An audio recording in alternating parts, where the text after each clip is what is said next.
Fala galera, como é que vai? Queria contar uma parábola. Jesus, ele contava muitas parábolas. O que são parábolas? São histórias para trazer uma mensagem real. Ele contava fatos que faziam com que as pessoas elas entendessem o ponto de vista celestial.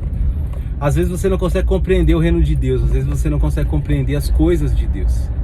E Jesus, ele sabendo disso, ele usava parábolas para facilitar o entendimento das pessoas. Você vê que em todo tempo Jesus, ele tenta facilitar a vida do homem. O homem, por mais que ele evite a Deus, o homem tem uma tendência de querer viver independente, mas Deus, ele sempre quis uma aproximação. Em Lucas 18, nessa parábola fala de uma viúva persistente e de um juiz iníquo, um juiz perverso. E essa mulher, todas as noites, ela ia na frente da casa desse juiz e persistia para que o juiz lutasse pela causa dela. Imagina, toda noite. Eu tinha um vizinho que era um advogado, né? Eu falo que eu tinha porque ele mudou-se de lá. E eu lembro quando eu era menor, ele tinha o escritório dele e tudo, e às vezes as pessoas iam lá de madrugada. Logicamente pessoas que faziam coisas ilícitas, né? Eles iam lá chamar para poder tirar as pessoas da cadeia. Tava preso, tava isso e aquilo. E era sempre de madrugada, e aquilo estressava ele. Eu lembro que ele conversava com meu pai, ele não gostava, ele se sentia incomodado, porque as pessoas sabiam onde ele morava e tudo. E incomodava a gente que morava do lado. Imagina só ele, né, que ele tinha que sair para atender essas pessoas. Então imagina essa viúva, ela precisava de lutar pela sua causa, né? Que ela tinha necessidades ali, claro. Uma viúva não tinha renda. Você imagina nos dias de hoje uma mulher que não tem uma previdência social, que o marido não deixou nada para ela, como que ela vive? Então ela precisa de alguém que lute pela causa dela. Não é à toa que a verdadeira religião é aquela que cuida dos órfãos e das viúvas, porque são pessoas carentes mesmo. E essa mulher, ela importunava esse juiz todas as noites, até ele atender ela. E teve uma hora que ele falou assim: poxa, essa mulher me importuna tanto. E a palavra fala que ele era um cara iníquo, ele era um juiz mau, ele era um juiz que não tinha muito respeito pelas pessoas. E ele falou assim: vou atender o pedido dela. E ele foi a favor dela, né? Ele correspondeu com aquilo, com o pedido que ela tinha. E Jesus, logo em seguida, ele fala assim: qual é o pai que o filho pede pão e ele dá uma pedra? Ele pede um peixe e ele dá uma cobra? Nenhum, né? Pior que seja o pai, ele coloca assim: por pior que seja uma mãe, por pior que seja uma mãe, qual é o filho que pedindo um pão, ela dá uma pedra? Não existe, né? Ah, mas vai ter o fulano de tal lá, eu conheci um cara que era ruim e tal. É casos isolados. Casos muito, muito, muito isolados. O natural é que o filho sempre vai ser favorecido pelos pais.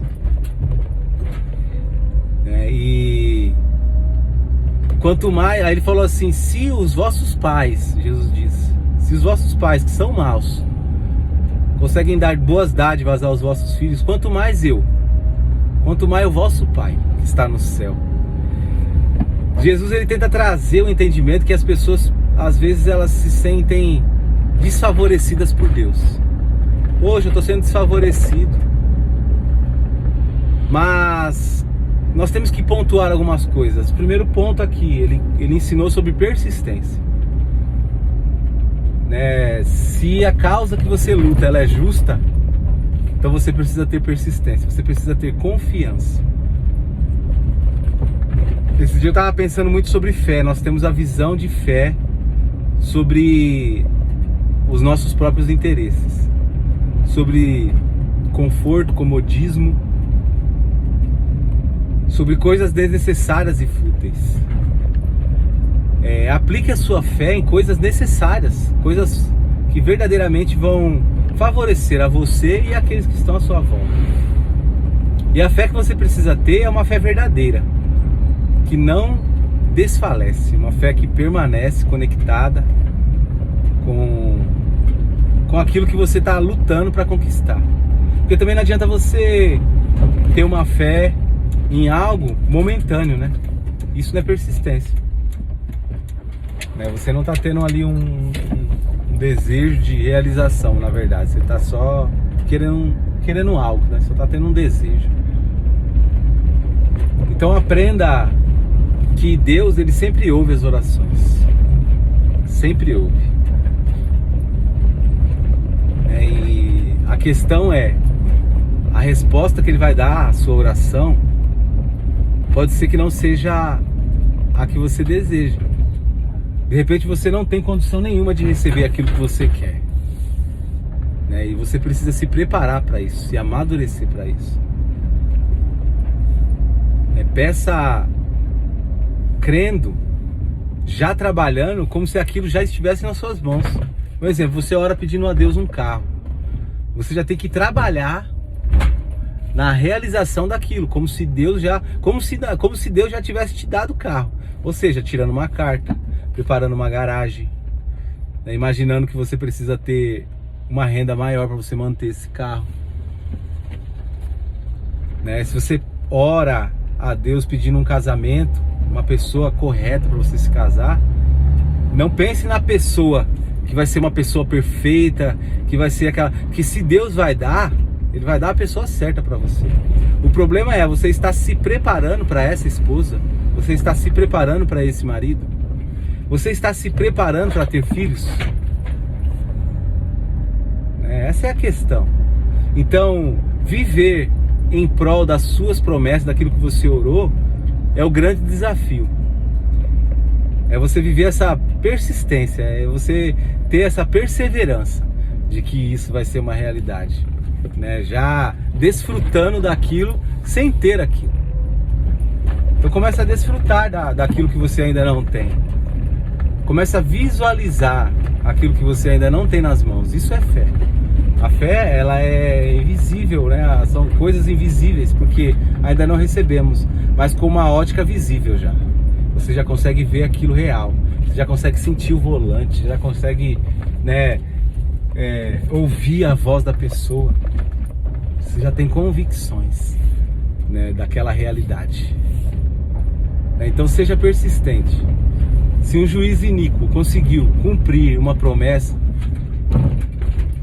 né, e se um pai, mesmo sendo mau, consegue dar coisas boas ao vosso filho, quanto mais a Deus, né? Conecte o seu coração ao coração de Deus, viva um propósito eterno, né? E comece a acreditar na sua fé, comece a acreditar que tudo aquilo que Deus colocou no seu coração vai se tornar real, e comece a dar nome, comece a dar cor, né? Comece a falar, não, vai ser assim, vai ser assado, a pessoa vai ser assim, meu carro vai ser de tal marca, vai ser tal modelo, minha casa vai ser em tal lugar, ela vai ter tantos cômodos, o meu trabalho, onde eu vou tirar minha renda vai ser assim, o horário que eu vou trabalhar é esse, vai dar para mim fazer isso, ter atenção para minha família.